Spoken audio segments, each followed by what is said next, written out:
ہم موو کریں گے سر عدیل اسرار جو CEO بھی ہیں.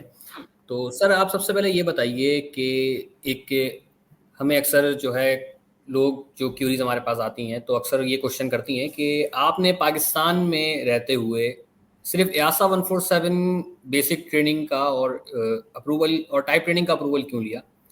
ہم ANO 147 کے اپروول کی طرف بھی جا سکتے تھے.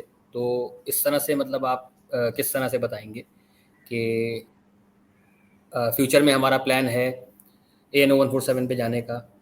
پلیز. جی سب سے پہلے میں یہ تھوڑا سا ایلیبریٹ کروں گا آپ کے سوال میں کہ ریزن کیا تھی کہ ہم EASA پارٹ 147 کے ساتھ کولیبریشن کر کے آگے بڑھیں. تو بیسکلی ہم نے اسٹارٹ کیا تھا فرسٹ آف آل ایگزام سے.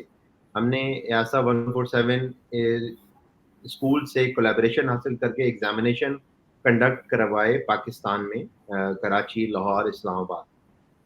اور فردر اس کے ساتھ ساتھ ہی ہم نے ایک پروگرام اسٹارٹ کر دیا جو اسی کریکولم کو فالو کرتا جس کے ہم ایگزامس کنڈکٹ کرواتے تھے. تو لیٹر آن ہماری ٹیم نے یہ ڈیسیژن لیا کہ ہم ایک فل کورس کی طرف جاتے ہیں جس سے اسٹوڈنٹ کو فائدہ یہ ہو کہ وہ کم وقت میں اپنا لائسنس جو ہے وہ اچیو کر سکے، ایکوائر کر سکے. بیسیکلی پاکستان کے اندر سب سے بڑا جو فقدان ہے وہ اس چیز کا ہے کہ یہاں پر ادارے آرگنائزیشنز جو ہیں وہ دوسری آرگنائزیشنز کو سپورٹ نہیں کرتے. ہم ایسا نہیں ہے کہ ہر نہیں کرتا، ہر کوئی نہیں کرتا. اسٹارٹ میں ہمیں بہت دقت آئی اداروں کو سمجھانے میں کہ ہم یہ ایک ایسی ٹریننگ کرا رہے ہیں جس کے لیے ہمیں مینٹیننس کی ریکوائرمنٹ ہے. تو بہت ساری اداروں نے، جیسے حمزہ صاحب نے بھی اپنے جواب میں کہا تھا کہ ہمیں سپورٹ کیا، لیکن بہت سارے نے اس کے رسپانس میں آج تک جواب ہی نہیں دیا. تو پاکستان میں اس چیز کا بڑا فقدان ہے کہ ادارے اداروں کو سپورٹ نہیں کرتے، اسی لیے ادارے بنتے ہیں اور ختم ہو جاتے ہیں. تو پہلا مقصد جو تھا 147 پارٹ 147 EASA 147 کی طرف جانے کا وہ یہی تھا کہ وہاں کی آرگنائزیشن یا ان کی جو سول ایویشن اتھارٹی ہے وہ ٹرسٹ کرتے ہیں اپنے اداروں پر کہ وہ جو سٹیپ لیں گے وہ یقیناً ان کی بنائی ہوئی ریگولیشنز کو ہی فالو کرے گا.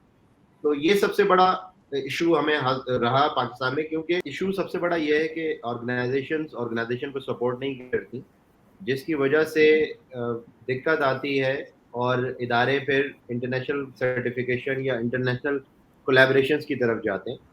اگر لوکل اتھارٹیز سپورٹ کریں انسٹیٹیوشنز کو تو فائدہ انہی کا ہی ہے، کیونکہ ان کے جو ریگولیشنز ہیں وہ بھی انسٹیٹیوشنز جو ہیں وہ فالو کریں گے. جہاں تک رہی بات ان فیوچر، ضرور ہمارا بالکل پلان رہے گا انشاءاللہ. جیسے وقت قریب آئے گا جب ہمیں لگے گا کہ ہمیں پاکستانی جو لوکل سول ایویشن اپروول ہے وہ حاصل کرنا چاہیے تو ہم ضرور اس کی طرف جائیں گے. لیکن میں اگین یہ کہوں گا کہ EASA 147 اپروول کے انڈر ہم جو بیسک ٹریننگ کورس کروا رہے ہیں، میرا نہیں خیال اس کے بعد ہمیں لوکل اپروول کی کوئی خاص ضرورت محسوس ہوگی، کیونکہ اسی کورس آج کل کا جو دور ہے وہ میں کلیریفائی کر دوں اپنے اس بات کو.